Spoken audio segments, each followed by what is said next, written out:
क्रोध एक ऐसा भाव है जो मनुष्य के जीवन को विनाश की ओर ले जाता है।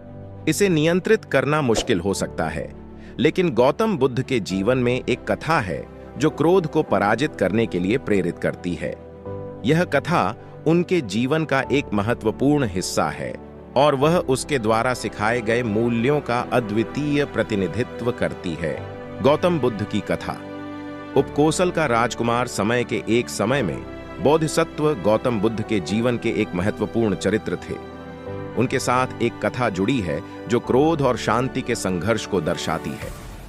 एक समय की बात है, कपिलवस्तु नामक नगर में राजा शुद्धोधन के पुत्र प्रियदर्शन नामक राजकुमार था। वह उम्र के नौजवान होते हुए भी बहुत क्रोधी था। उसका क्रोध अत्यंत अधिक होता था और वह अक्सर लोगों को नुकसान पहुंचाता था। एक दिन राजकुमार प्रियदर्शन ने गांव में घूमते समय एक किसान को देखा जो अपने हाथों से बड़ा लहसुन का पेड़ उगा रहा था। उसके पास एक लोहे की खुरपी थी जिसकी मदद से वह जमीन को खोद रहा था। प्रियदर्शन ने किसान से पूछा, "ये तो तुम्हारे लिए कठिन काम है, फिर भी तुम इसे क्यों कर रहे हो?" किसान ने मुस्कुराते हुए उत्तर दिया, "बेटा, लहसुन का पौधा कठिनी के साथ ही बढ़ाता है। जैसे जैसे इसे खोदता जाता हूं, मैं उसके पास बढ़ाता हूं और इससे मेरा ध्यान भी लगता रहता है।" राजकुमार को इस उत्तर से कोई संतोष नहीं हुआ। वह उसके स्वभाव को समझने की कोशिश करने लगा। दिन बीतते गए, लेकिन प्रियदर्शन का क्रोध न तो कम हुआ और न ही कम होने का संकेत था। वह निरंतर अपने क्रोध में उलझा रहा। एक दिन उसने अपने गुरु गौतम बुद्ध से इस बारे में बात की। वह उनसे पूछने लगा, "गुरुदेव, मैं इतना क्रोधी क्यों हूं? मुझे इसका समाधान नहीं मिल रहा।" बुद्ध ने ध्यान से उसकी बात सुनी और फिर उन्होंने कहा, "बेटा, क्रोध एक ऐसा अनावश्यक भाव है जो हमें पीड़ित करता है। इसे नियंत्रित करना महत्वपूर्ण है। तुम्हें आत्मनिग्रह प्राप्त करना चाहिए।"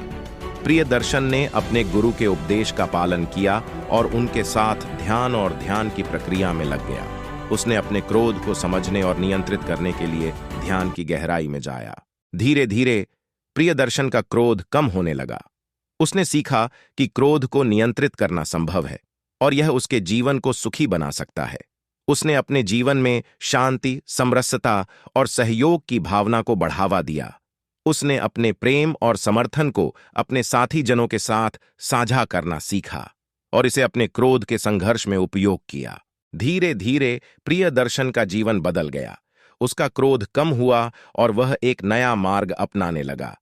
उसने अपने समय को ध्यान, सेवा और सामंजस्य में निवेश किया। उसकी शांति और संयम की दृष्टि को देखकर लोग आश्चर्यचकित थे। उनके प्रेम और समर्थन की भावना ने उनके चारों ओर की समाज को भी प्रभावित किया। इस कथा के माध्यम से गौतम बुद्ध ने हमें क्रोध को पराजित करने के लिए समर्थ बनाने का संदेश दिया। उन्होंने दिखाया कि ध्यान और संयम से हम किसी भी भाव को नियंत्रित कर सकते हैं और अपने जीवन को सुखी बना सकते हैं। इस रूपांतरण में हमने देखा कि क्रोध के उपराजक बनने के लिए ध्यान और संयम का महत्व क्या है। गौतम बुद्ध की यह कथा हमें यह सिखाती है कि जीवन में समरसता, सम्मान और प्रेम को प्राथमिकता देना चाहिए, जो कि क्रोध को पराजित करने में हमारी मदद कर सकता है।